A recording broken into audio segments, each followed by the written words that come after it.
Bien, donc bonsoir à tous. Donc avant toute chose, j'espère que vous allez bien et que vous êtes en sécurité et en bonne santé chez vous. Merci à tous pour vos retours sur la conférence de jeudi dernier. Ça nous fait vraiment plaisir en fait de savoir un peu ce que vous en pensez et ça nous aide à faire évoluer le concept. Donc merci à tous ceux qui l'ont fait. Donc j'espère que ça vous a plu à tous. Donc voilà. Aujourd'hui, on a le plaisir de recevoir donc 4 membres du collectif Ingénieurs engagés. Donc c'est un collectif qui essaye un peu de répondre aux besoins de sens que formulent donc de nombreux étudiants en école d'ingénieurs lors de leur entrée dans la vie active. En fait, il part du constat que pour beaucoup d'entre nous, nous ne sommes plus satisfaits à travailler pour des grands groupes énormes, parfois déshumanisés, dans lesquels nous avons l'impression de ne pas vraiment contribuer à un grand projet commun. On peut aussi avoir la frustration de faire des choses qui sont très techniques et un peu éloignées peut-être de nos envies de développement durable, de quelque chose d'un peu plus soutenable en tout cas. Et donc voilà, donc ils réfléchissent donc à redéfinir le rôle de l'ingénieur dans le monde de demain et proposent donc des modèles plus humains et durables dans l'exercice de nos futures fonctions. Donc leurs thèmes de réflexion sont aussi variés donc, que les low-tech, la féminisation de l'ingénierie, l'écologie politique ou encore le développement durable. Alors donc merci beaucoup à nos 4 intervenants d'avoir pu se libérer ce soir pour nous raconter un peu leur parcours et tout ça. Je vais donner la parole à Nicolas ou d'ailleurs à n'importe quel autre des 4 pour que vous nous expliquiez un peu comment ça va fonctionner et ensuite que vous commenciez à nous partager ce que vous avez à nous partager ce soir. Merci beaucoup en tout cas d'être là. Yes, merci à toi. Vous m'entendez? Oui. Ok. Du coup, merci à vous d'être venus. Donc c'est bien, je vois qu'on n'est pas si nombreux que ça permettra peut-être de faciliter les débats. Premièrement, ce qu'il faut dire, c'est qu'on n'a pas l'habitude de faire des conférences au nom d'ingénieurs engagés. Vous comprendrez un peu plus tard pourquoi. Et d'ailleurs, en fait, on ne vient pas vraiment parler au nom d'ingénieurs engagés. Mais bon, là, en fait, on a surtout répondu à une demande un peu particulière dans des moments un peu particuliers. Et donc, on s'est dit aussi que c'était une bonne opportunité, sachant que voilà, on sera sans doute amené à répéter ce genre de choses. Donc, c'est un peu une première pour nous aussi. En fait, d'habitude, ce qui se passe dans les écoles, c'est qu'il y a une diffusion du film Ingénieur pour demain, dont on reparlera un peu plus tard. Et en fait, c'est une base, c'est bien pour catalyser les débats, etc. Et ça amène plein de réflexions. Mais en visioconférence, c'est pas très convivial. On ne pouvait pas trop se baser sur ce support vidéo. Donc, on va un peu changer le format. Et en fait, on ne veut pas surtout éviter un format trop descendant parce que nous, vous allez voir ce que l'ingénieur engagé apporte, ce n'est pas vraiment des réponses, c'est surtout des questions. Et il n'y a pas toujours de bonnes ou de mauvaises réponses, ce dont on n'a pas toujours l'habitude en tant qu'ingénieur. Mais le but, c'est voilà, de poser des questions et puis d'amener des échanges riches. Donc, la vidéo Ingénieur pour demain se base sur pas mal de témoignages. Donc, on s'est dit que c'est une bonne idée en fait de commencer ce temps par nous-mêmes témoigner en fait, faire un peu des. Donc là, on est 4 ce soir, c'est pour ça qu'on vient aussi nombreux. C'est pour vous présenter nos parcours individuels parce que finalement, ingénieur engagé, c'est un peu ça, c'est une somme de personnes en quête de sens. Donc, vous aurez un aperçu un peu de nos profils. Et ensuite, on abordera un peu aussi le fond du message qu'il y a dans cette vidéo Ingénieur pour demain, mais de manière assez brève. Si ça vous intéresse, je vous conseille vraiment de la regarder parce qu'on aura du mal à dire aussi bien ce qui est dit dedans. Donc voilà. Donc ça va être un moment, donc le moment peut-être un peu justement vertical de la présentation. Et le but, c'est que ça ne dure pas plus de la moitié et qu'ensuite, on puisse se consacrer de manière assez large à des débats. Et donc, en fait, à vous faire participer, vous. J'en dirai plus quand on en sera là. Le format sera un peu en fonction du nombre de personnes et puis de si ça marche bien ou pas. Mais voilà, j'espère que donc c'est un peu un crash test aussi pour nous. Donc, j'espère que vous serez indulgents et puis aussi que vous accepterez de participer, de vous prêter au jeu. Donc là, on va commencer les témoignages. Donc, je vais commencer par le mien. Je m'appelle Nicolas et en fait, j'ai fait l'INSA Lyon, en spécialité énergie et environnement. Donc, j'ai choisi cette spécialité parce que je m'intéressais depuis mon adolescence, on va dire, aux questions environnementales et j'étais issu d'une famille pas très pauvre. J'avais des bons résultats. Enfin bref, j'ai suivi un peu la voie royale. Donc, INSA Lyon, je ne suis pas passé par la prépa, mais bon, il y avait l'équivalent en prépa intégrée. Et en fait, dans mon département de spécialisation, on se posait quand même pas mal de questions sur finalement dans quel groupe on allait travailler en sortant des études, etc. Et puis, à un moment, on doit choisir un stage de fin d'année. Donc, moi, j'ai fait le mien dans un grand groupe, Engie. Donc, c'était pour faire de l'efficacité énergétique, en fait, développer des outils pour améliorer, optimiser le fonctionnement des chaufferies collectives. Et donc on va dire sur le plan scientifique, conceptuel et tout, c'était vachement intéressant. Enfin, moi, j'y croyais, l'efficacité énergétique, etc. Mais je me suis assez vite senti pas très bien. Donc d'une part, par l'aspect structurel, en fait, c'est un peu étouffant de travailler dans un grand groupe. Et puis aussi parce que finalement, on perd très vite l'objectif de ce qu'on est en train de faire, c'est-à-dire qu'on fait de l'efficacité énergétique, mais il y a certains paradoxes, certaines choses qui ne sont pas en cohérence, et puis on sent qu'il y a un malaise général et donc, en fait, concrètement, le stage, ça m'a pas beaucoup plu. Et c'est comme ça que c'est dans ce contexte-là que j'ai rejoint le mouvement ingénieur engagé. J'ai commencé à participer à des réflexions de plus en plus intéressantes. Et donc, en fait, à la suite de mon stage, j'ai eu une période de recherche d'emploi assez longue et assez démoralisante parce que je voulais malgré tout chercher un boulot en accord avec mes valeurs ce qui m'a paru très difficile parce que finalement, plus on se met à réfléchir, plus on finit par croire en rien et donc plus ça devient difficile de trouver un boulot adéquat. Et en fait, finalement, ça s'est terminé que j'ai démarré une thèse dans un sujet qui est en lien avec l'économie circulaire, donc la valorisation des déchets organiques. Et donc aujourd'hui, enfin, j'ai fini ma première année de thèse et donc là, je suis toujours assez actif au sein du mouvement ingénieur engagé. Et donc, finalement, ça me permet à l'heure actuelle de pouvoir finalement répondre aux questions que je me pose, continuer d'avancer dans ma réflexion et mettre un peu en stand-by le côté orientation professionnelle qui se reposera sans doute à la fin de la thèse, mais sur lequel j'aurais eu l'occasion de pas mal avancer de par les échanges que j'ai au sein d'ingénieurs engagés, mais aussi mes réflexions personnelles et sur la société en général. Du coup, je vais laisser la parole à Virgile.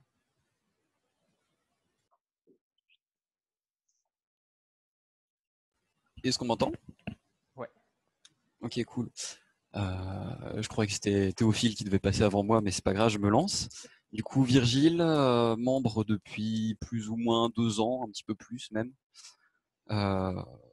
Moi, au début, je traînais pas mal dans des sphères un petit peu écolo. Ça va être, au début, c'était du petit militantisme et des choses comme ça. Et avait au sein même de mon campus avec des amis. Et en fait, c'est un ami qui m'a parlé d'ingénieur engagé. Donc j'ai regardé le documentaire, j'ai rejoint l'espace d'échange et très vite je me suis prêté au jeu. Moi, mon truc, ça a été de partager beaucoup de ressources parce que je me questionnais beaucoup sur des questions comme la décroissance, enfin sur même le rôle un petit peu social de l'ingénieur. Et donc je me suis très vite intégré dans le collectif. Au niveau local, je viens de Brest en Bretagne et sur place, il n'y a pas beaucoup d'activités au sein des écoles brestoises, même si ça commence un petit peu à lancer une dynamique au niveau de Rennes et un petit peu au niveau de Brest, puisque on essaye encore de lancer localement des activités. Moi, j'ai pas mal vécu une perte de sens, justement, du coup, il y a 2 ans et demi, au moment où j'ai rejoint Ingénieur Engagé, je cherchais une alternance. C'est un format un peu particulier pour des études, mais je cherchais une alternance, du coup, pour la 3e année d'études, la première année en cycle ingé. Et je me suis retrouvé à postuler pour Naval Group parce que j'avais vu passer une offre concernant des hydroliennes. Or, il s'est avéré que c'était le constructeur de bateaux militaires français qui s'était renommé juste quelques mois auparavant. Mais bon, comme j'avais pas réussi à trouver d'autres propositions où ils m'ont dit oui après l'entretien et que finalement j'étais allé à l'entretien malgré ce que j'avais appris entre-temps, entre l'offre et tout ça. Je me suis retrouvé là-bas. Techniquement, c'était assez intéressant, mais par contre, humainement et même en question de finalité du travail, je voyais rien du tout. Et puis même, disons que l'ambiance générale, c'était très hiérarchique, pas forcément beaucoup de contact avec les gens. Du coup, ça m'a pas beaucoup plu. Après ça, moi, j'ai du coup pas mal participé, engagé les 2 dernières années. Et là, cette année, j'ai pu retrouver une autre alternance pour faire ma dernière année d'ingénieur. Donc là, je vais obtenir mon diplôme normalement en septembre. Et j'ai pu rejoindre l'IFREMER, qui est l'Institut français de recherche pour l'exploitation de la mer. Et je travaille dans le laboratoire d'observation physique et spatiale, donc directement sur des satellites. Et donc là, je fais de l'analyse d'imagerie de cyclones. Et donc d'un coup, c'est un petit peu plus pertinent, un petit peu plus sympathique. Et j'ai vraiment eu de la chance de trouver ce poste-là pour ma dernière année. À savoir, je crois que j'ai pas parlé de mon cursus. Je suis à l'ISEN de Brest, qui est une école d'ingénieurs numériques. Et du coup, je suis dans la spécialité numérique et environnement. Donc ça se prête tout à fait à l'alternance que j'ai trouvée. Et voilà, du coup, moi, je participe pas mal à ingénieur engagé, maintenant plus sur les questions de mairie, du rôle social. Et, euh, et sinon, entre-temps, sur la vie personnelle, vu que je réfléchis aussi pas mal, j'ai eu l'occasion de participer à des actions de désobéissance civile avec d'autres organisations et aussi avec des membres d'ingénieurs engagés. Justement, on s'est rencontrés en ligne et on a créé un petit groupe où on a participé grâce à ça à une action de désobéissance française. Donc voilà, on découvre plein de gens et c'est super sympa en fait.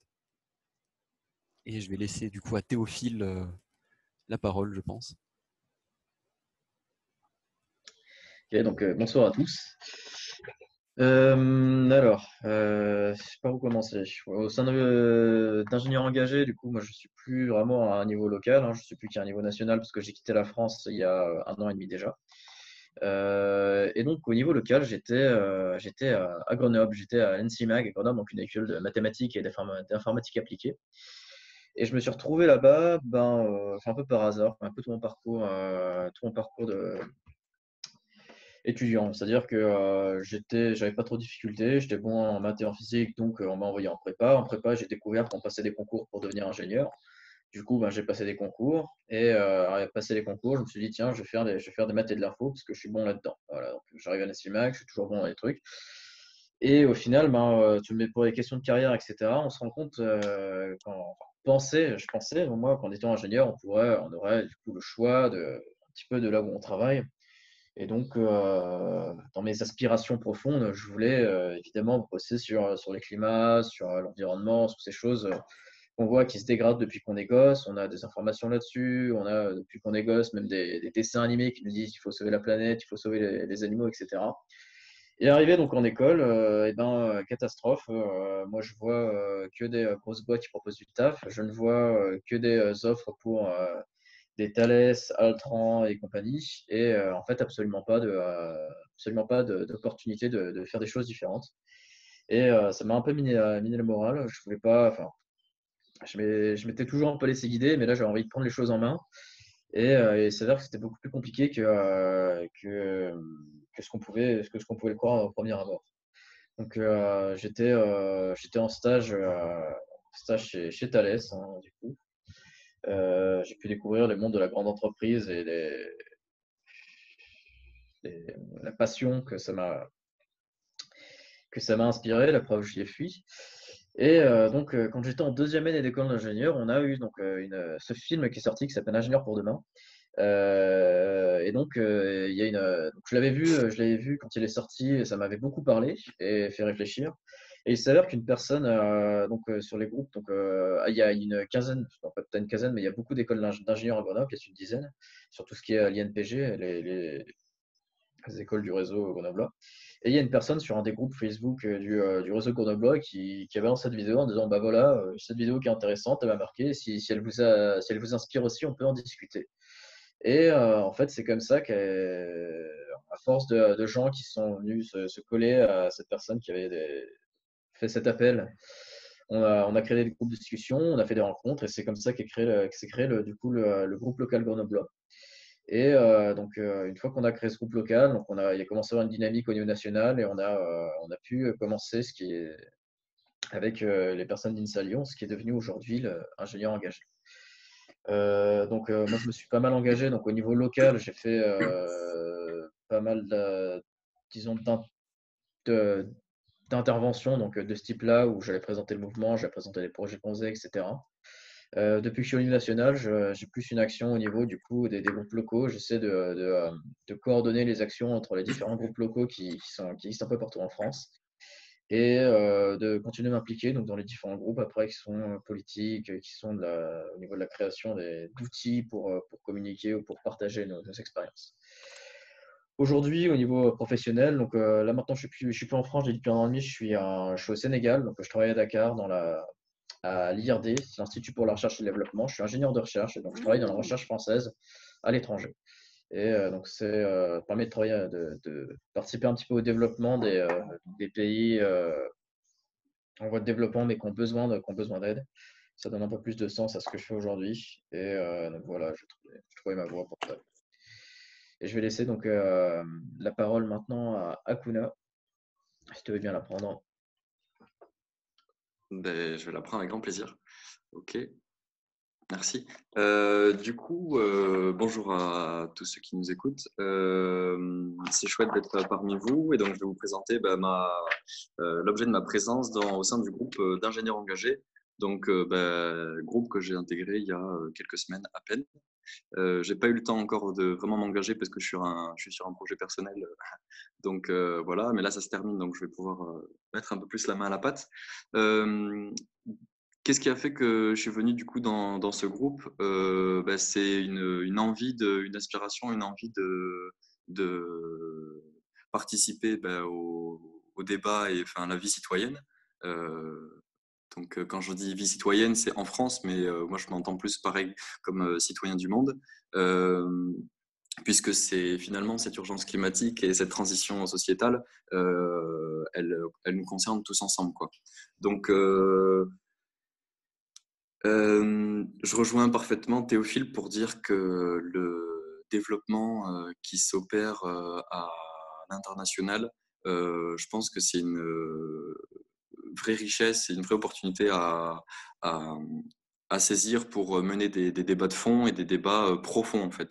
Puisque je fais juste une petite parenthèse, après je me présenterai, mais je pense qu'en fait, si on veut résoudre cette crise qui est résolument systémique, il faut aller chercher la solution en profondeur. Et donc, c'est vraiment sur l'humain qu'il faut travailler. Et en ce sens, je pense que l'ingénieur d'aujourd'hui, il est trop axé sur la résolution de problèmes qu'on lui donne et sur l'application de process.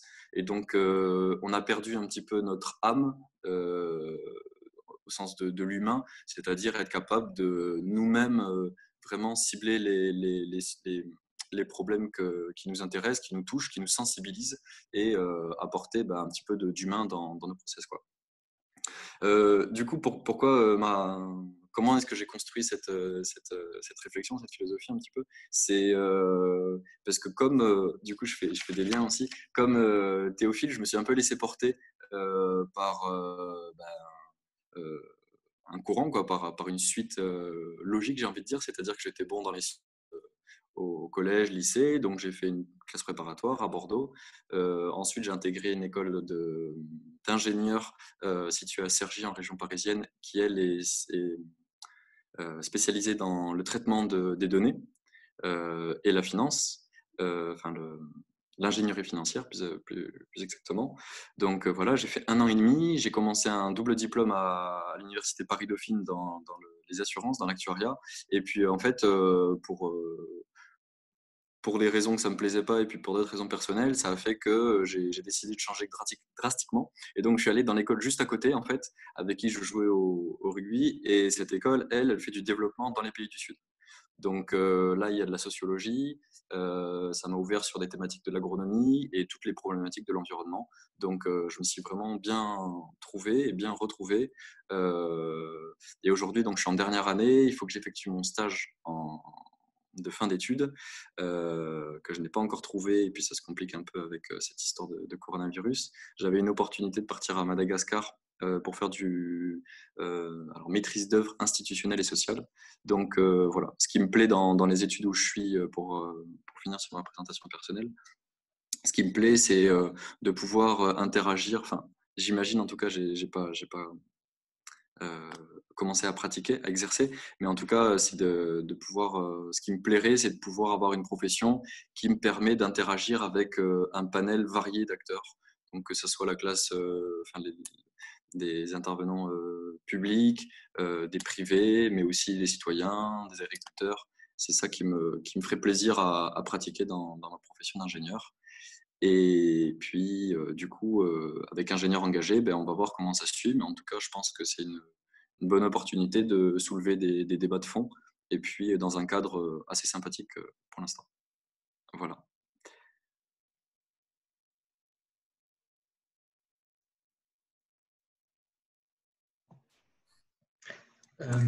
Merci beaucoup. Nicolas, est-ce que tu veux qu'on fasse un peu une session de questions là, s'il y a des gens qui ont des questions un peu sur vos parcours, est-ce que tu veux qu'on les prenne maintenant ou alors tu penses qu'on les prend par la suite? Non, je pense que c'est pas mal de faire une petite session questions-réponses à la fin de chaque séance. Ok, super. C'est parti. Donc là, s'il y a des questions, n'hésitez pas à les mettre par écrit. Ou alors à lever la main, du coup, vu qu'on peut lever la main. Alors, comment est-ce qu'on fait pour lever la main? Tu peux nous dire? Il faut aller dans participants. Normalement, ils savent parce qu'on a pas mal de cours là-dessus. Mais il faut aller dans participants et ensuite, il y a 3 petits points et on peut lever la main. Très bien. Donc, je vois qu'il y a Olivier qui lève la main. Donc, si tu as un micro et que tu veux poser une question. Ouais, vous m'entendez? Ouais. Bon, bonjour à tous déjà. Moi, c'est une question orientée plus particulièrement à Théophile et Virgile. Pour la simple raison que moi aussi, je suis étudiant en numérique. Et c'est vrai qu'avec toutes les questions que je me pose, je remets de plus en plus en cause le simple fait d'étudier dans ce domaine qui, pour moi, me semble vraiment, même si c'est utile notamment pour informer les gens, j'ai l'impression que dans le monde qu'on aimerait faire demain, il n'a pas vraiment sa place. Et du coup, j'aimerais savoir comment vous placez par rapport à ça. Est-ce que vous considérez que ce sera un secteur d'avenir et est-ce que vous recommanderiez de continuer dans cette voie-là? Tu vas pour ton côté, Théophile, et après je fais rapidement le mien. Ok, si tu veux.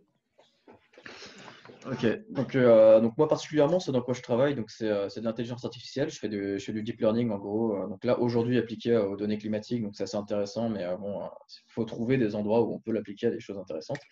Comment est-ce que comment est-ce que je fais la part? Pour le moment, le numérique, pour moi, c'est un peu un mal nécessaire, c'est-à-dire que bon, j'ai envie d'un certain côté de mon côté ingénieur et passionné d'informatique, de numérique, que ça continue et de pouvoir continuer à m'éclater avec.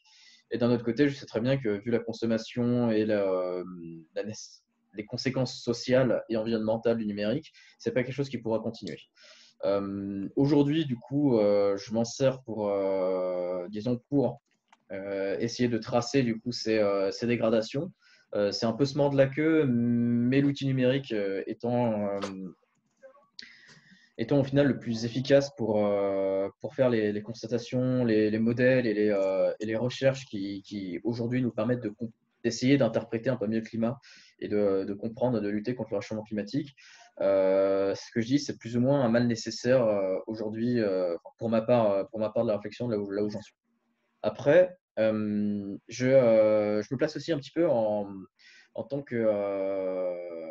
qu'espèce de garde-fou dans le sens où, comme je continue de suivre tout ce qui est avancé numérique, notamment du coup dans les reconnaissances automatiques, dans ce qui se fait au niveau des applications en intelligence artificielle, assez au niveau sécuritaire, ça me permet de voir un petit peu et de comprendre ce qui se passe derrière les algorithmes de sécurité, le traçage en Chine, le traçage qu'il y a sur les algorithmes de type Stop Covid, etc. Et du coup, de pouvoir apporter ma graine ou ma vision des choses, de pouvoir comprendre l'algorithme, de pouvoir peut-être comprendre comment le contourner, qui est extrêmement important. Comment est-ce qu'on contourne un algorithme qui fait de la détection faciale? Ça peut se faire simplement avec des patterns peints sur le visage ou avec d'autres types de méthodes. Et donc, continuer en fait à travailler dans ces environnements, c'est aussi pouvoir mieux lutter contre une société qui cherche à les utiliser à toute fin. Voilà, pour moi, Virgile, tu peux y aller. Ok. Alors, du coup, de mon côté, j'ai eu autant de chance que Théophile de trouver un job, on va dire, dans la recherche autour du climat. Donc, on va dire, on peut quand même trouver un sens assez important derrière, puisque ça va servir pour l'avenir. Après, c'est vrai que faire du numérique, typiquement, moi j'ai peur qu'après mon alternance, j'arrive pas à trouver un contrat en recherche ou un contrat qui fasse vraiment sens. D'ailleurs, j'ai déjà des plans plus ou moins pour ça, pour partir avec des amis et peut-être monter un petit lieu autonome, essayer d'avoir une petite ferme ou un petit truc comme ça à côté si jamais je trouve pas un job qui me plaît, genre vraiment pas du tout. Et sinon, peut y avoir du coup un peu de sens. Et sinon, je conçois aussi que peut y avoir de l'importance à s'informer et à aider au niveau social les gens justement à refermer la fracture numérique, que ça soit pour leur permettre de s'organiser. Par exemple, on peut voir avec les Gilets jaunes, avec les Jeunes pour le climat et tout ça, ils ont pas mal utilisé l'outil numérique pour se mobiliser. Et du coup, c'est important de le comprendre, de leur apporter de l'expertise et aussi de les protéger, puisqu'on sait de plus en plus qu'au niveau numérique, il y a des outils qui permettent d'éviter l'espionnage massif, même si bon, on l'évite jamais complètement, mais on peut essayer. Et il y en a d'autres qui sont complètement ouverts et où l'État peut avoir accès à certaines informations et du coup sévir plus facilement contre les luttes sociales et tout ce genre de choses. Donc l'idée, c'est de pouvoir aussi faire passer des savoirs à ce niveau-là, ce qui est quand même assez important. Donc en soi, l'étudier après pour aller travailler dans une grande entreprise du service du numérique, les fameuses ESN ou les S2I, ouais, on peut se questionner là-dessus, ou sinon on peut travailler pour des grands groupes industriels, justement comme Thales, ou ces grands groupes-là qui recrutent des ingénieurs en allant les chercher à l'appel. Euh, mais voilà, donc déjà se poser des questions, essayer de trouver où employer ses compétences dans le numérique, ça peut être une bonne piste. Et après, en tant que tel, je ne sais pas s'il y aura des applications encore dans une vingtaine d'années, mais voilà, on peut sûrement en trouver pour l'instant qui peuvent être un minimum utiles. Mais ça demande de chercher, ça c'est sûr. Ok. Moi Ouais, aussi, j'avais une question. Comment Félicien. Ouais. Et ouais, pour surtout les deux derniers qui sont présentés, donc vous travaillez tous les deux pour des pays en développement, enfin pays du Sud. Est-ce que vous pourriez détailler un peu plus comment vous en êtes arrivé à travailler dans ces pays et comment vous avez trouvé votre travail?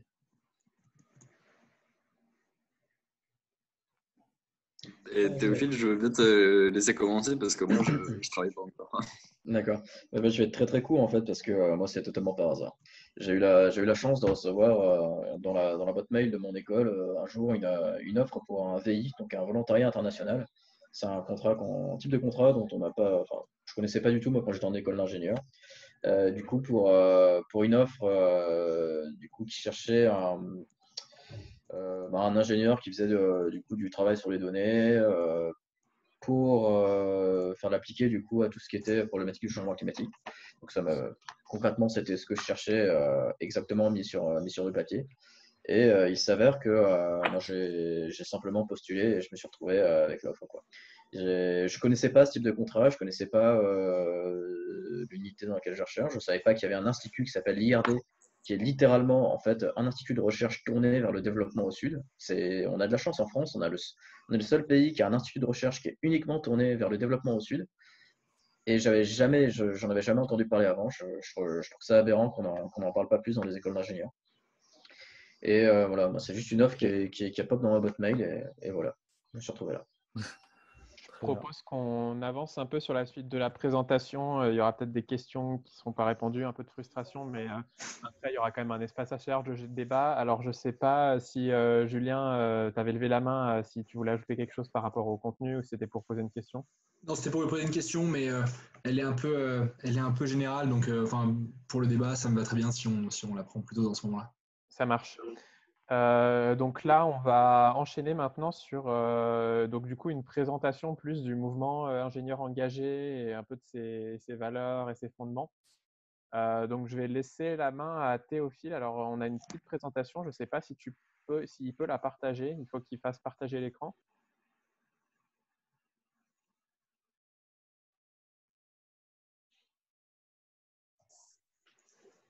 Allez. Théophile? Voilà, super.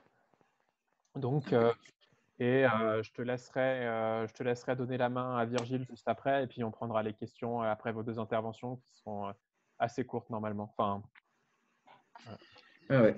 Ouais, ouais, mais en fait, c'est déjà Virgile qui a la main sur le partage d'écran, mais on va lui laisser. Je vais lui laisser la présentation. Ok.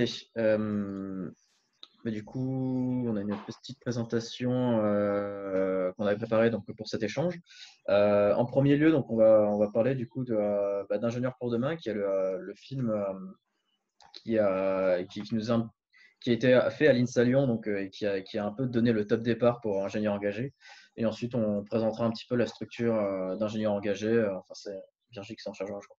Donc moi, je vais me chercher à vous présenter un petit peu du coup le film Ingénieur pour demain. Donc, on vous a partagé des expériences et des témoignages du coup de nos propres expériences. Et ben, ce film, c'était un petit peu un recueil de tous ces témoignages et les mettre sous forme de recueil de questionnements que les gens se posaient. Donc, je vais faire un truc comme ça veut dire slide suivante.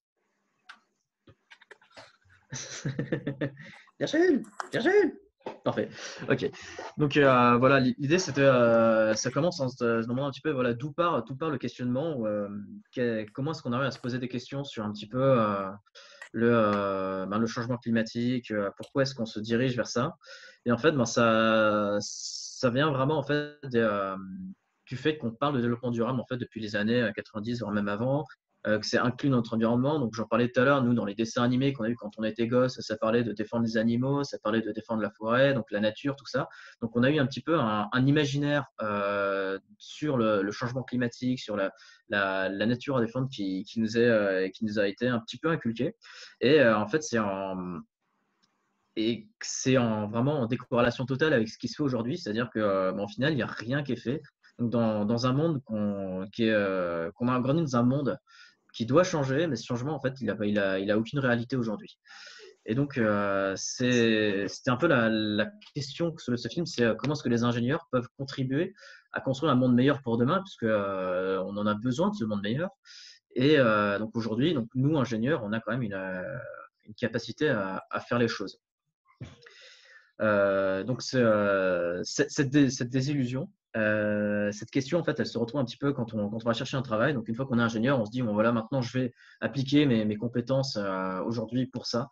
Et en fait, c'est là qu'on se rend compte que vraiment, il y a cette décorrélation avec la société, puisqu'on n'a pas il n'y a aucun job qui concerne le changement climatique. Quand on va chercher, en fait, on ne trouve pas, comme le disait Nicolas, on peut chercher pendant très longtemps sans rien trouver, et c'est très moralisant cette affaire. Donc, on se pose un petit peu la question de ce monde de ce changement climatique qui n'a aucune réalité, non seulement économique, mais aussi industrielle, et donc au niveau des jobs, on ne voit rien. Et donc, de l'impact que peut avoir l'ingénieur aujourd'hui dans ce monde. Donc, on n'a que des métiers classiques. On a un rôle qui est déterminé en fait par les industries et les entreprises qui cherchent à nous utiliser au final. Le rôle de l'ingénieur aujourd'hui, tel qu'il est défini par l'industrie, c'est d'être un outil. L'ingénieur est un outil à grosse boîte qu'on va sortir pour répondre à une question et surtout pas pour remettre en cause la question. Et ça nous semble très inadapté en fait au changement qui doit avoir lieu dans la société aujourd'hui.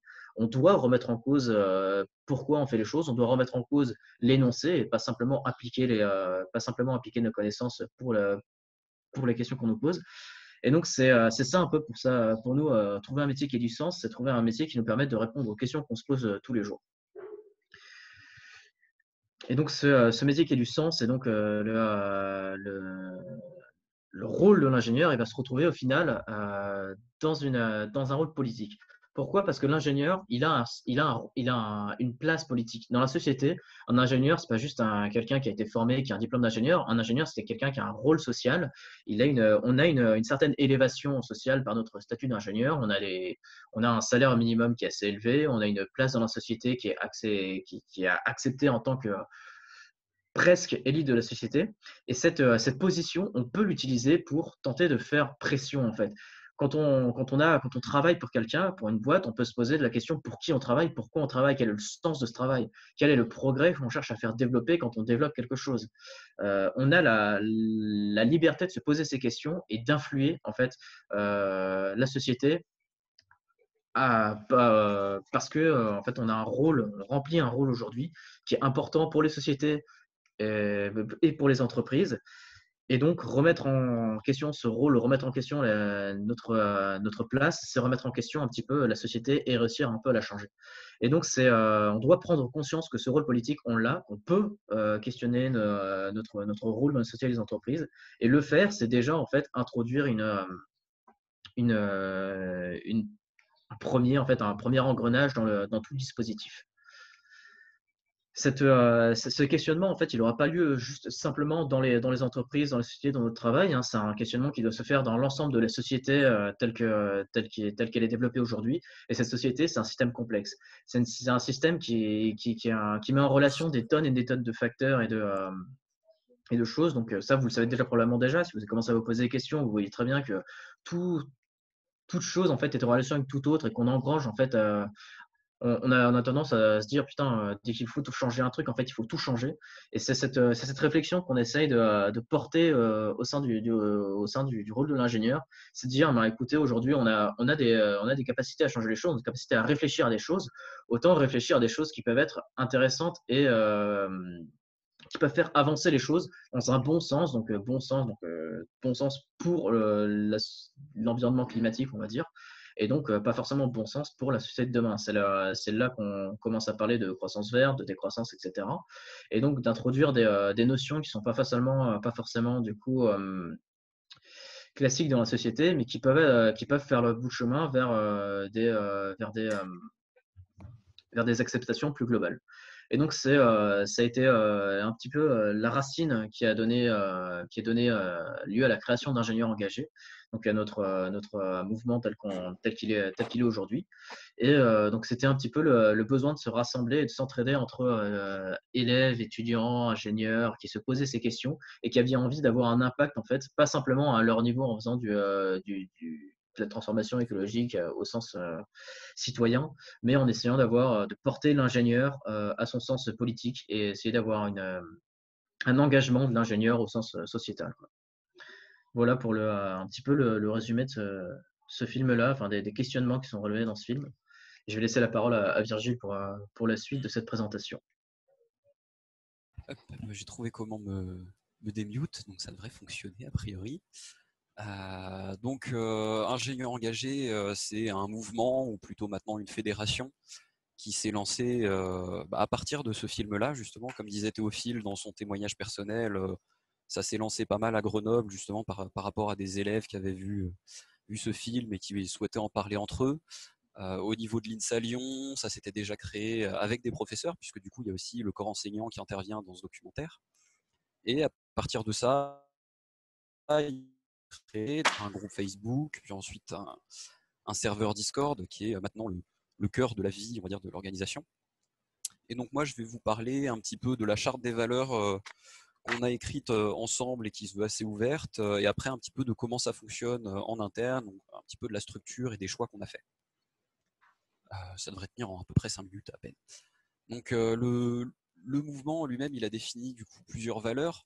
Donc c'était au début avoir beaucoup de partage, de ressources, de connaissances, d'expériences, et pouvoir débattre et se former entre nous du coup sur toutes les problématiques sociales et environnementales qu'on pouvait exposer. Et maintenant, ça en vient à parler aussi du coup, par exemple, de sujets comme le féminisme ou d'autres sujets comme l'agriculture.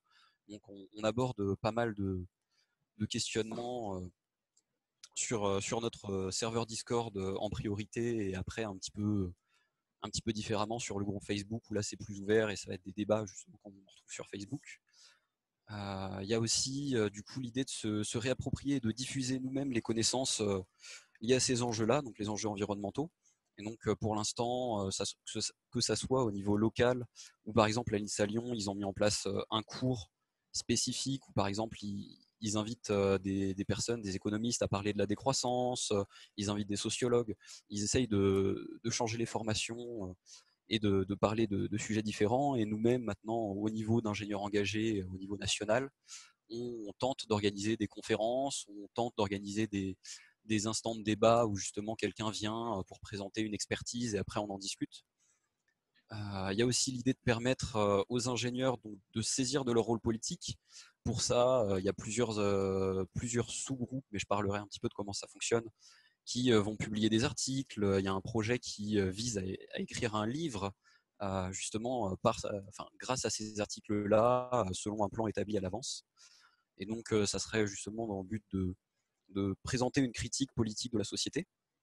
Et après, ça serait aussi favoriser l'émergence de métiers et d'autres organisations pour justement pouvoir travailler avec plus de sens derrière que ce que nous offrent les grandes entreprises. Et ça pourrait être, par exemple, on a un groupe en interne qui s'appelle Créer les alternatives, qui propose une fois par année une semaine alternative et low-tech, où justement le but c'est d'expérimenter une autre façon de vivre, une autre façon de voir la technique. Et donc on vise vraiment à faire tout ça. Je vous invite aussi à lire la charte si jamais vous avez envie. Elle fait à peu près une page. Là, c'est juste un petit résumé. Pour la structure, donc, on a décidé il y a 1 an et demi, 2 ans de cela, d'une structure. Donc, c'est constitué en fédération de plusieurs groupes. Donc, il va y avoir des groupes locaux, je vais présenter un petit peu plus après, et d'autres groupes thématiques. Donc là, c'en est 2, il y en a 4 au total aujourd'hui qui existent. Donc, il y a le groupe politique, par exemple, et le groupe Montrer les possibles. Et donc là, n'importe qui fait partie du réseau peut adhérer ou demander à créer un nouveau groupe. Et donc ça se passe surtout sur Discord. Et au niveau local, on a justement une dynamique en interne pour permettre à l'émergence de nouveaux groupes locaux. Et voilà, donc n'importe quel groupe peut se positionner, peut parler en son nom. Et par contre, le réseau, ou plutôt la fédération, ne peut pas s'exprimer. C'est-à-dire, c'est ce que disait un petit peu Nicolas au tout début de la présentation.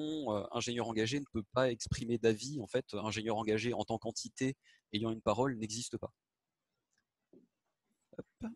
Et voilà, donc pour les types de groupes, donc il y a les 2 groupes que l'on a présentés avant, donc groupes locaux et groupes thématiques. Localement, on est présent dans une dizaine de villes, donc surtout au niveau de certaines écoles. Les groupes se constituent là-bas, mais par exemple il y a eu un ancien groupe au niveau de la Bretagne qui maintenant s'exprime surtout au niveau de Rennes, mais du coup ça concerne toute une ville et pas forcément qu'une école. Donc ils peuvent prendre des formes assez différentes. Il y a les groupes thématiques, donc pour citer les 4, il y a Créer les alternatives qui s'intéresse surtout au low-tech, à l'entrepreneuriat d'une autre façon.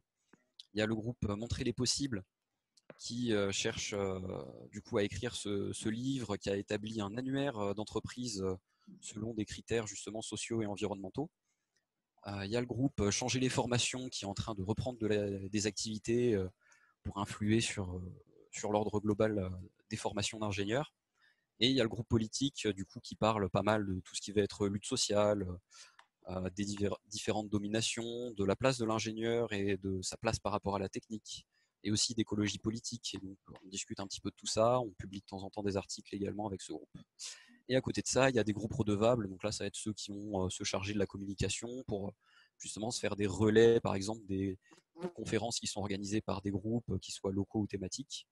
Va y avoir la gestion des outils, donc ça va être notre site web, notre drive et d'autres outils. Et il y a aussi la partie qui se charge justement de faire vivre le réseau, donc d'organiser les réunions entre les différents groupes, d'organiser les assemblées générales. Et je vous inviterai à voir la présentation interactive dont il y a le lien en dessous, mais je pense qu'on va pouvoir le repartager après pour découvrir un petit peu tout ça. Il y avait aussi la liste des projets nationaux, donc j'en ai parlé un petit peu, ça c'est plus ou moins fait. Voilà, donc si vous avez des questions, on va repasser un petit peu à une partie ou questions-réponses un petit peu comme avant, donc n'hésitez pas à lever la main. Je vais arrêter le partage d'écran et je vais mettre les liens dont je parlais dans le chat. Merci Théophile et merci Virgile pour cette présentation. Du coup, je vois qu'il y a déjà une question de Marin, si tu veux la poser. Oui, tout à fait. J'ai une question sur un peu le fonctionnement d'ingénieur engagé. Est-ce que vous avez vous dialoguez pas mal avec d'autres associations parce que j'ai l'impression que donc ingénieur engagé c'est surtout une association ou un groupe qui est constitué de jeunes ingénieurs. Est-ce que vous faites la navette entre les écoles, enfin l'intérieur des écoles, je pense notamment par exemple à Pour un réveil écologique, ou avec deux associations qui sont peut-être plus tournées sur l'industrie, sur les gros poids lourds, mais qui essayent de faire intégrer une résonance écologique dans ces groupes-là. Je pense par exemple aux shifters. Est-ce que vous dialoguez justement avec ce genre d'association? Du coup, je vais prendre la question. Alors déjà, quand on dit est-ce qu'on dialogue, comme l'a expliqué Virgile, c'est toujours un peu relatif parce qu'en fait, c'est souvent plutôt dans le cadre de projets assez déterminés vu qu'on souhaite avoir un mouvement qui n'est pas forcément, qui n'est pas de parole de tête, de positionnement unique. On n'a pas d'instance de représentation officielle. Donc, alors oui, on a dialogué avec ces mouvements-là dans le cadre de projets soit portés par nous, soit portés par ces mouvements. Alors plutôt pour un réveil écologique, le shift, je ne sais pas si on a vraiment travaillé avec eux, mais bon, on fait pas mal tourner leurs ressources sur le serveur Discord. Alors après, par rapport justement à pour un réveil écologique, c'est vrai que nous, on a présenté un peu la perte de sens des jeunes ingénieurs, mais en fait, on s'aperçoit aussi que ça ne concerne pas que les jeunes, qu'il y a aussi des ingénieurs plus expérimentés qui se sentent isolés dans leur emploi parce qu'ils ont aussi ces valeurs-là et qu'ils ont l'impression d'être un peu les seuls à les avoir. Donc nous, notre ambition aussi on va dire à moyen terme, c'est justement de rassembler au-delà de simplement les jeunes ingénieurs, mais d'avoir aussi un réseau d'ingénieurs expérimentés ou qui font partie de structures un peu alternatives pour offrir justement à la jeune génération de l'inspiration, des débouchés, etc. Après, par rapport à ce que fait le réveil écologique, il y a, on va dire, plusieurs courants d'ingénieurs engagés qui sont plus ou moins d'accord avec leur manière de voir les choses. Donc, il n'y a pas forcément de consensus sur ces aspects-là. Je ne sais pas si j'ai suffisamment répondu à la question. Oui, très bien. Merci. Moi, j'ai une question pour toute l'Assemblée. C'est en fait, comment vous rejoindre, comment entrer un peu dans le mouvement, comment participer à cette réflexion collective concrètement? Alors, du coup, vous dites les autres si vous voulez prendre la parole, mais bon, du coup, vu que j'ai commencé, je vais continuer. En fait, on est complètement ouvert, c'est-à-dire que suffit de répondre à une question sur le groupe Facebook pour prouver que vous n'êtes pas un robot et puis vous allez sur le groupe Facebook. Ou il suffit de trouver un lien vers le Discord qu'on va vous mettre là tout de suite dès que quelqu'un l'aura généré dans la conversation. En fait, n'importe qui a envie d'échanger, qui a du temps à donner ou qui a des projets perso ou qui a envie de rejoindre des projets peut rejoindre la communauté. Et c'est en ce sens-là aussi qu'on est, en fait, on est super ouvert. Vous avez vu qu'il y a déjà un certain nombre de projets, mais c'est que des projets qui sont portés à la base par des membres qui ont eu on va dire la volonté de se lancer. Ah bah tiens, on va faire, par exemple, le projet annuaire d'entreprise, c'est un gars qui a fait ça pour sa recherche lui-même d'emploi et donc qu'on a fait partager la communauté et après ça s'est un peu, on va dire, renforcé par la suite.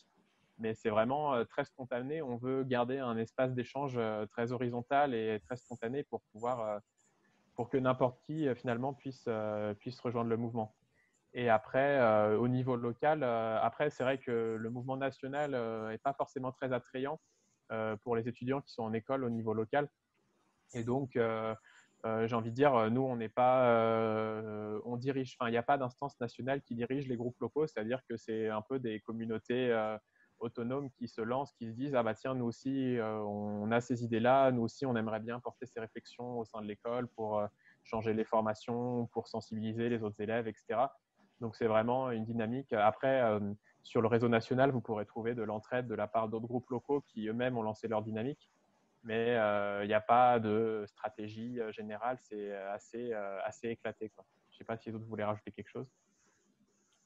Juste quant à l'existence des groupes, ils ont la permission de faire tout ce qu'ils veulent, tant que ça reste dans les limites de la charte, justement, et la charte se veut quand même très ouverte.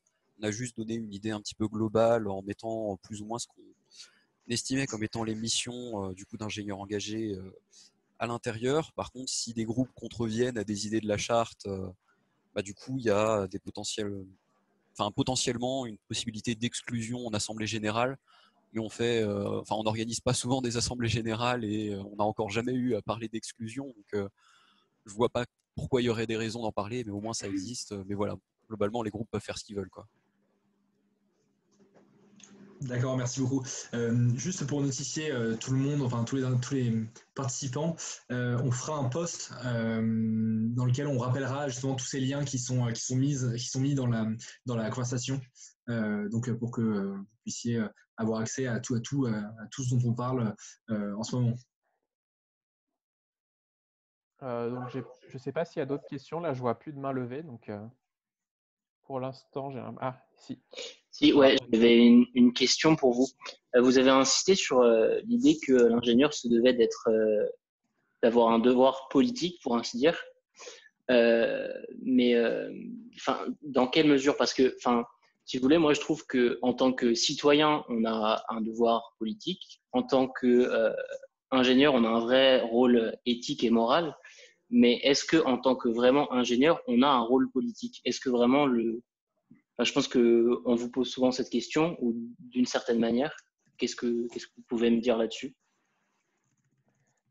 Je préfère répondre. Ouais, non, je vais te laisser répondre, mais en fait, on va transiter, on fera la transition directement après avec le débat parce que ça rentre parfaitement dans la première question qu'on voulait vous proposer pour le débat. Donc, très bonne question. Je te remercie de l'avoir posée. Je vais essayer d'être bref alors. En gros, le rôle politique, ce qu'on entend par là, c'est que les ingénieurs ont quand même une éducation d'excellence qui est pas mal en plus payée et subventionnée par l'État en général. Et du coup, on a déjà une certaine responsabilité rien que par notre cursus.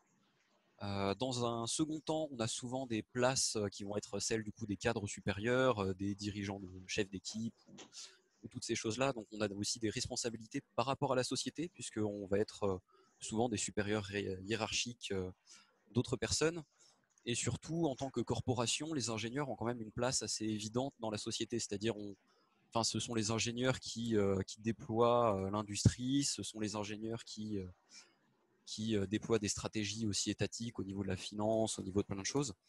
Et aujourd'hui, on compose quand même plus ou moins un très fort pouvoir au sein de l'État, au sein de la société.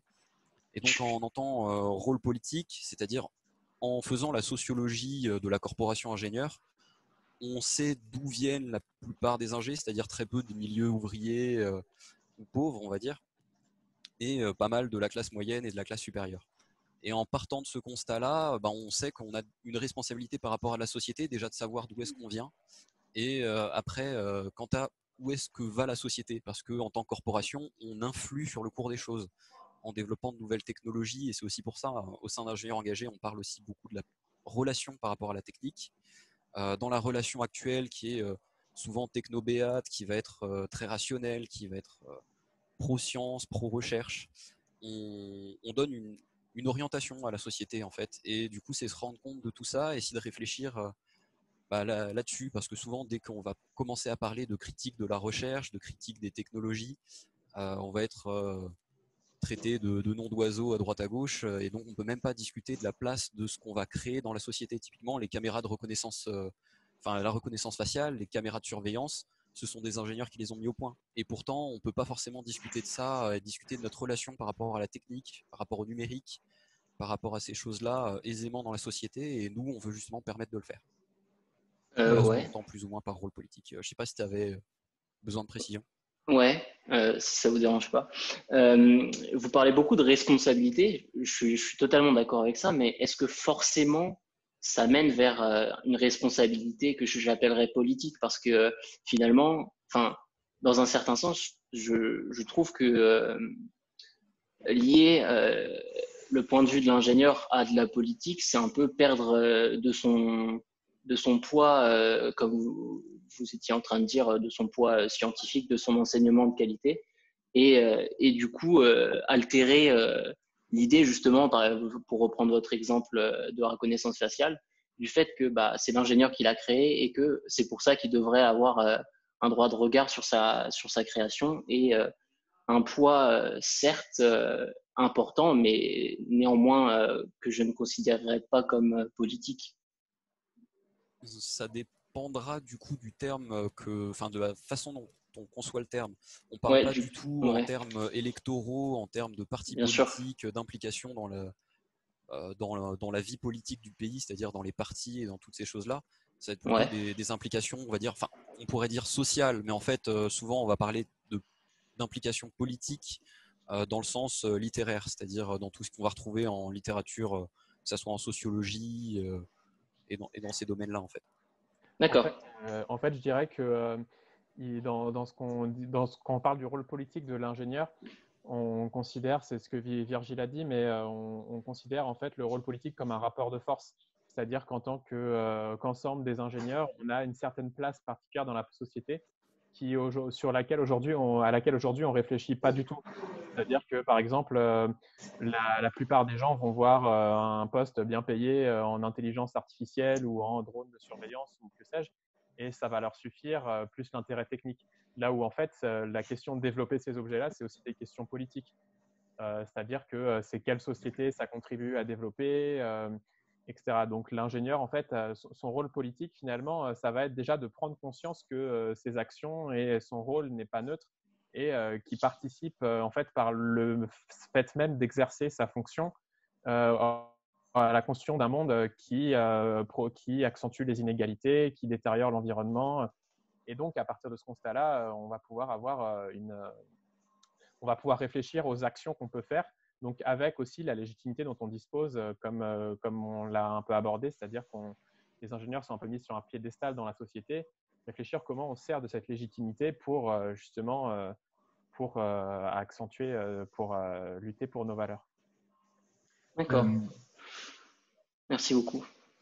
Pour rebondir sur ce que disait Romain et sur votre réponse, moi j'avais une observation aussi, c'est qu'en fait, historiquement même, le rôle de l'ingénieur, c'est, les premières écoles d'ingénieurs qui ont été créées, c'est donc la première école polytechnique, je crois que c'était dans les années 1700, et c'était une école qui était faite clairement pour l'armement. Ensuite, avec la révolution industrielle, il a commencé à avoir des écoles qui se mettent en place comme des arts et métiers pour l'industrie, pour développer l'industrie. Mais on voit que finalement, historiquement, le rôle de l'ingénieur, mine de rien, c'est quand même de répondre à un cahier des charges qui est un cahier des charges imposé par des économistes avec des besoins de croissance, d'augmentation de la production. Et donc, voilà, est-ce que c'est pas ce problème-là? Est-ce que la vraie, en quelque sorte, la vraie responsabilité, elle n'est pas sur ces économistes, sur ce système croissanciste? Et est-ce que c'est pas là-dessus qu'il faut revenir, quitte à utiliser notre pouvoir d'ingénieur comme finalement comme outil, enfin pas comme outil, mais comme c'est-à-dire que c'est nous qui avons en clair les commandes. Mais est-ce que ce dont vous parlez dans le rôle politique, c'est pas de se servir de ce pouvoir technique pour justement essayer de faire infléchir les économistes qui eux dirigent la société vers une société de croissance infinie, etc. Là, je pense qu'on peut rentrer dans le débat avec ta question. Après, peut-être qu'on pourra reformuler un peu la question, mais en tout cas, c'est une très très bonne question que tu poses. Et en fait, donc là, on avait prévu, donc on a passé finalement assez de temps à répondre aux diverses questions. Finalement, ça fait presque 1 heure déjà. On était censé faire 1 heure, mais après, on avait prévu un moment de débat derrière. Donc, si vous voulez rester, ce serait intéressant. Et en fait, on voulait proposer un format de débat que vous connaissez peut-être, qui est un débat mouvant. Alors normalement, c'est beaucoup mieux quand ça se fait en vrai parce qu'en fait, les gens se lèvent et puis bougent dans l'espace. Alors là, ça va être un peu compliqué en visio, mais on aime bien le challenge et du coup, on a voulu essayer de faire ce format-là. Et donc, en fait, donc le principe du débat mouvant, c'est qu'on pose une question avec un peu 2 pôles opposés, parfois 4, et que les gens se placent dans l'espace en fonction de leur point de vue sur la question.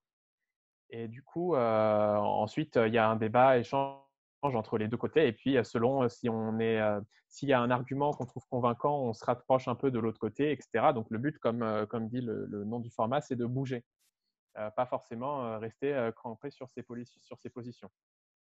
Et donc, ça fait un peu un lien avec les questionnements que vous posez. Ce qu'on voulait amener ce que je voulais vous poser comme question, c'était, merci d'avoir mis le lien, Donc, vous voyez, donc on a fait un petit lien. Donc, vous imaginez un peu l'espace. Là, vous avez des petits carrés. Donc, marquez votre nom ou quelque chose ou un pseudo dans le petit carré qui permettent de vous donner la parole parce qu'après, on va distribuer la parole en fonction des positions. Donc, faites copier-coller pour avoir de nouveaux carrés. Enfin, j'imagine que vous maîtrisez pas mal ces outils-là. Et donc, voilà, on va donner la parole aux différentes personnes. Et donc, voilà, je suis sur la première question, c'est est-ce que ça vous semble d'intégrer le monde de la politique en tant qu'ingénieur? Et donc là, alors quand j'ai posé cette question, je voulais parler de la politique, on va dire plutôt politicienne et électorale. Et je vais remettre un peu de contexte. Je ne sais pas si vous connaissez le mouvement La Bascule, mais c'est en gros, c'est un collectif. Donc je ne pense pas qu'il y avait que des ingénieurs, mais en fait, c'était des jeunes étudiants ou diplômés qui, constatant qu'il y avait des élections municipales en 2020 et une urgence un peu à faire changer les choses, se sont dit, eh bien, nous, on va, au lieu de faire notre stage de fin d'études, en fait, on va consacrer ces 6 mois-là finalement à prendre en main tous les outils électoraux pour se faire élire en fait comme maire des communes et donc pour pouvoir avoir un pouvoir réel pour changer les choses. Et donc là, c'est une échelle locale, mais on peut penser à une échelle nationale. Est-ce que ce serait pertinent que les ingénieurs, que un ou plusieurs ingénieurs forment des listes électorales, un parti politique? Est-ce que ça vous semble pertinent d'intégrer le monde politique en tant qu'ingénieur? Et donc là, du coup, on voit que c'est une assez bonne question puisque les gens sont assez dispersés. Et donc, du coup, je vais faire que distribuer la parole. Donc, je vais commencer à donner la parole. Et si vous avez envie de prendre la main de prendre la parole pour répondre à des choses qui ont été dites, n'hésitez pas à lever la main. Ça va être un peu compliqué de gérer les deux supports, mais on va essayer de faire. Nicolas, je voulais juste voir s'il y a quelqu'un qui a moyen de partager sa fenêtre internet justement avec ce document, parce que je crois que c'est enregistré. Ah ouais, c'est une bonne idée. Et du coup, ça pourrait être sympa. Et moi, je peux pas trop le faire parce que j'ai beaucoup trop de fenêtres pour mon boulot d'ouvertes et je préfère pas. Ok, alors attends, je vais essayer de le faire. Donc, partager l'écran. Voilà. Donc là, vous devriez avoir mon écran. Et donc comme je disais, n'hésitez pas à faire bouger votre petit carré si jamais les arguments vous parlent ou pas. En général, on commence par donner la parole aux extrêmes. Et comme Virgile, c'est de la triche parce qu'il fait partie d'ingénieurs engagés. Je dois pas participer. Si, tu peux participer, mais si, vas-y, remets ton truc. Mais on va commencer à donner la parole aux autres. Donc, je vais demander à Félicien, pourquoi est-ce que tu t'es placé à cet endroit-là sur la grille? Ouais, moi, je pense, je suis assez la politique et je trouve que le contrôle par les lois et le fait de pouvoir édiger des nouvelles normes, ça peut changer vraiment le cours de la technique et que parfois, il y a vraiment que ça qui marche et que, on peut dire aux entreprises, ouais, faudrait que vous fassiez ça ou genre le name and shame, mais ce qui marche le mieux, c'est qu'il y a une nouvelle loi qui dise, par exemple, pour les voitures, vos voitures doivent suivre, genre en moyenne, les émissions doivent être en dessous de tel niveau. Et sinon, vous allez payer énormément d'amendes. Et c'est le seul moyen d'atteindre des niveaux d'émissions aussi bas. Après, bien entendu, ma seule critique que j'ai par rapport à la politique, c'est que souvent, ça va pas assez loin. Pour revenir à l'exemple des voitures, ils disent aux constructeurs de voitures, faites des voitures qui mettent moins, mais ils leur disent pas, faites moins de voitures. Or, à mon avis, en ce moment, ce qu'il faudrait faire, c'est faire moins de voitures, ce qui est le cas avec le coronavirus, mais après, ça va revenir.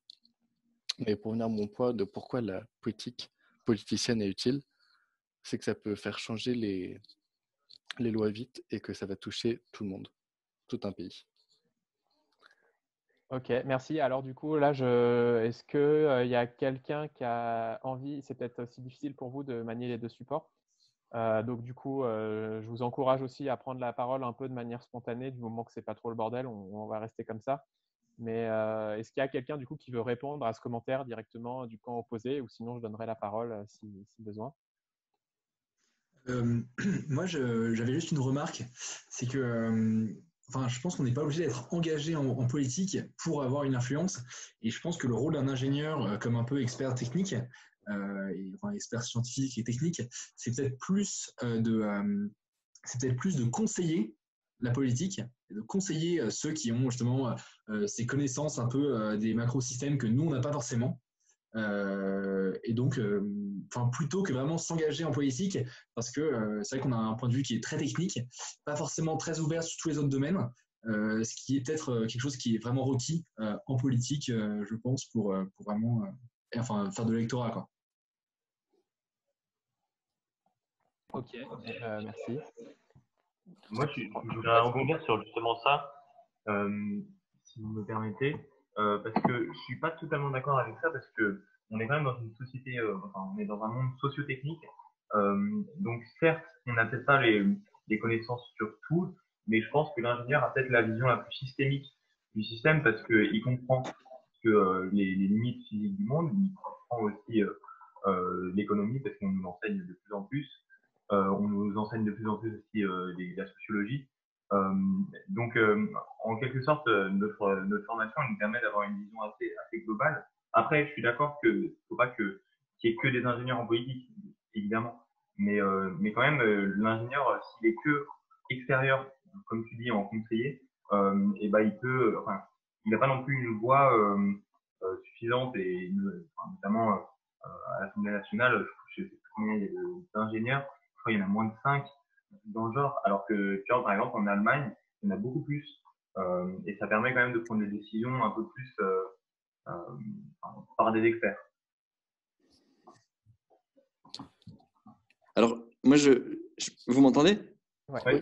Ouais, super. Je veux juste rebondir sur quelque chose que tu as dit, Marin. Je trouve ça super pertinent. Et quand tu dis, il faudrait pas qu'il y ait que des ingénieurs en politique, évidemment, c'est pas bien d'avoir juste une catégorie de personnes pour la représentativité. Par contre, je pense que la manière dont on est structuré, dont notre cerveau est structuré, en fait, c'est exactement ce qu'il faut en politique, justement, je pense.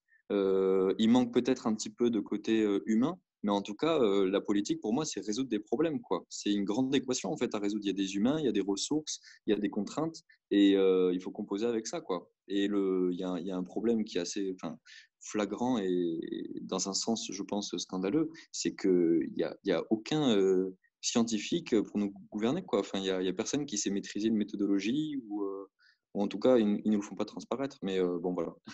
Donc, je pense que la méthode de l'ingénieur, justement, c'est là où on peut apporter, je suis d'accord avec ceux qui parlaient avant, conseiller les politiques, ne serait-ce que pour présenter des méthodes qui soient rigoureuses et rigoureusement appliquées.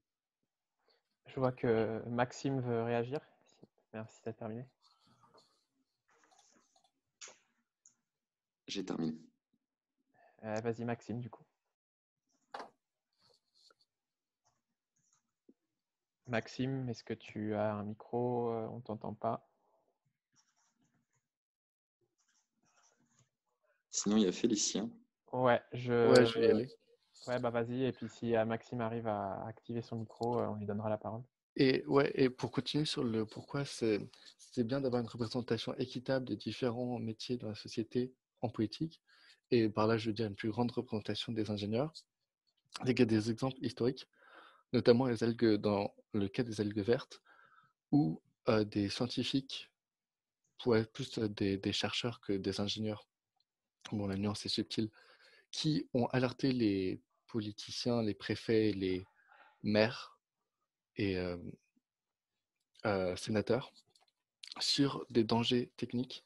Donc là, c'était dû aux algues vertes, à l'eutrophisation des biosystèmes à cause des nitrates.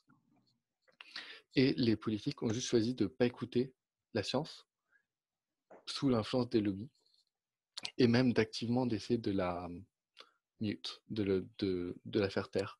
Alors qu'on peut imaginer que peut-être que s'il y avait eu des ingénieurs qui avaient été en charge, ils auraient peut-être plus écouté ce qu'aurait dit la science. Et donc, c'est pas suffisant que les chercheurs se contentent de conseiller, ça c'est bien aussi si il passe à l'acte et il donne les ordres. Est-ce que du coup, Maxime, tu as réussi à… Super Félicien, moi j'adore. Eh ben, dans ce cas-là, tu Merci. peux rapprocher tu peux changer ton…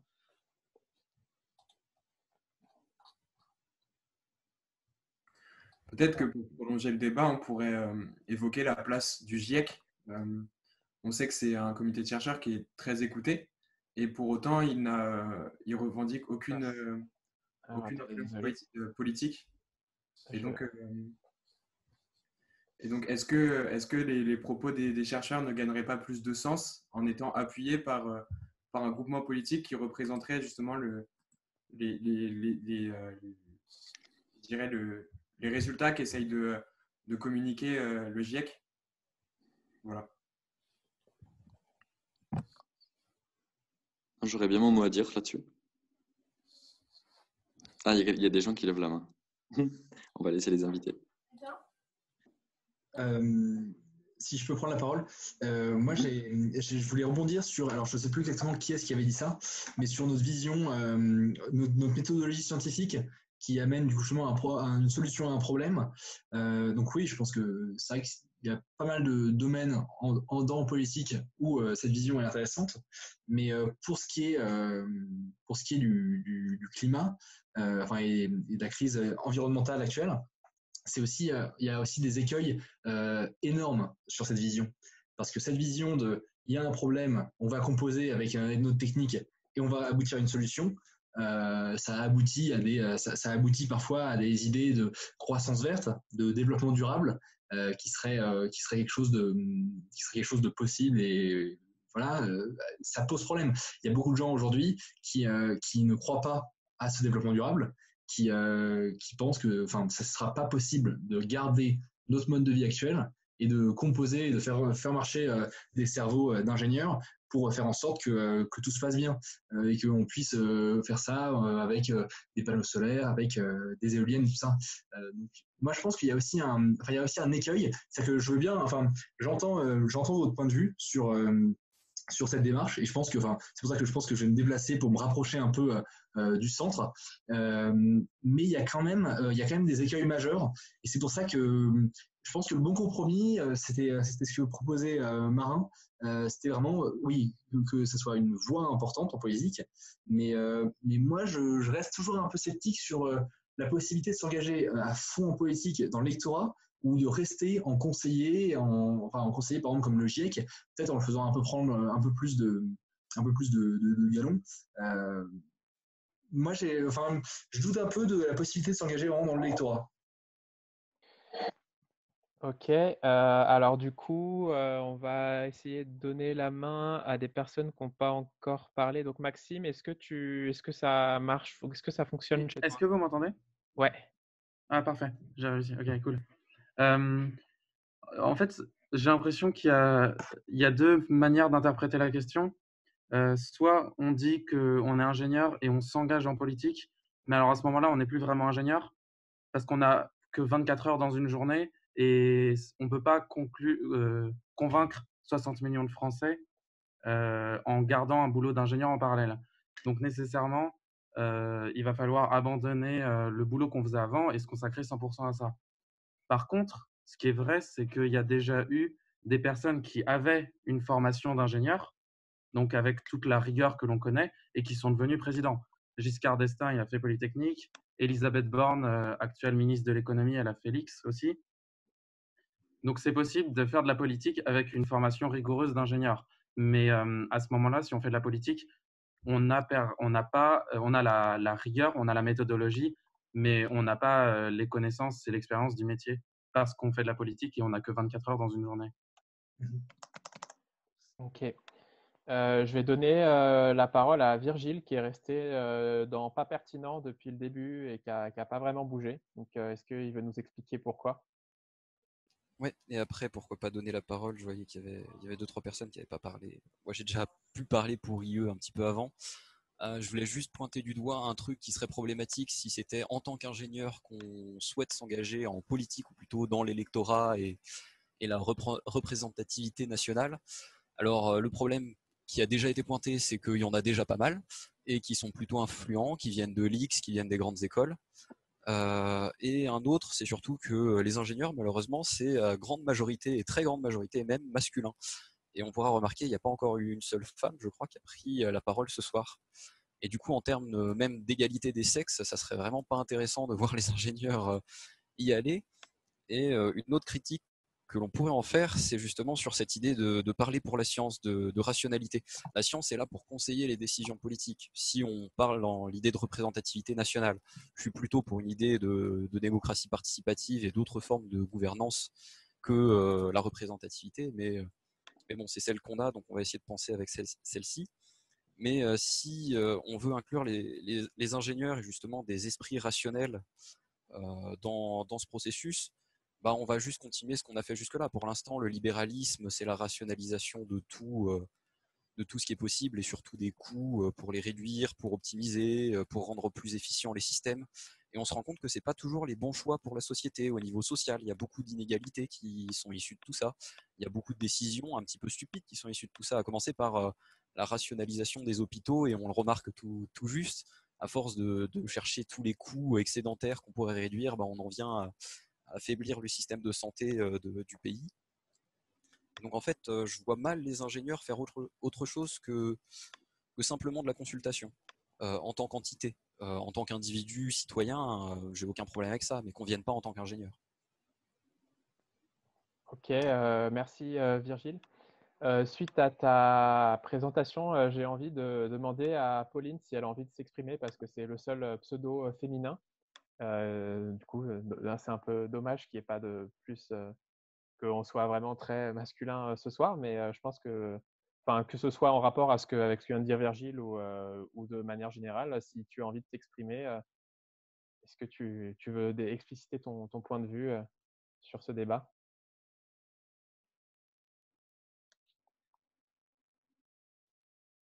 Bon. Alors, je ne sais pas si ça veut dire non ou si c'est juste que tu n'as pas de micro, mais bon, du coup… Ouais.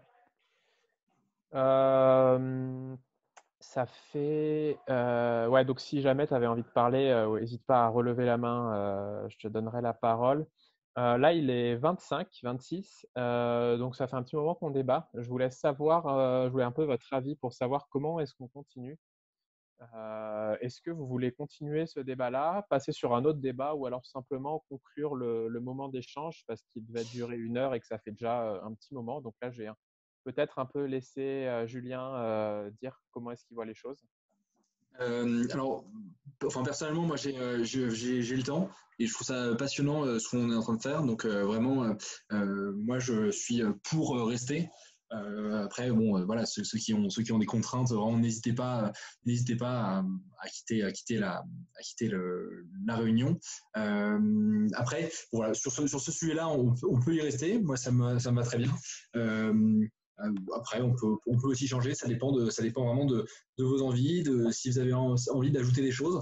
Moi, je crois que, j'ai rien à ajouter particulier sur cette question, mais encore une fois, c'est très personnel. Donc voilà, n'hésitez pas à intervenir ceux qui veulent finir ce débat-là. Voilà. Alors du coup, ce que je proposerais de faire, ce serait peut-être de conclure un peu officiellement ce moment d'échange. Pour que ceux qui veulent partir puissent se sentir libres de le faire sans louper quelque chose de capital. Et puis ensuite, d'amorcer pour ceux qui ont envie de rester et continuer à débattre.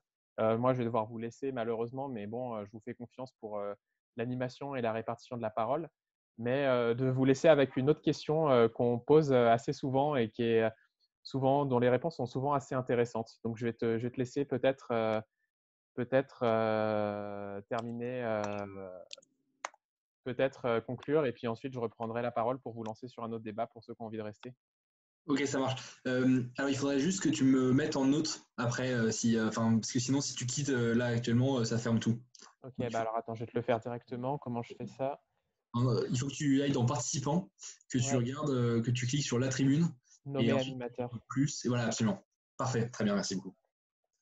Donc, je vais conclure un peu cette conférence. Donc, tout d'abord, merci beaucoup.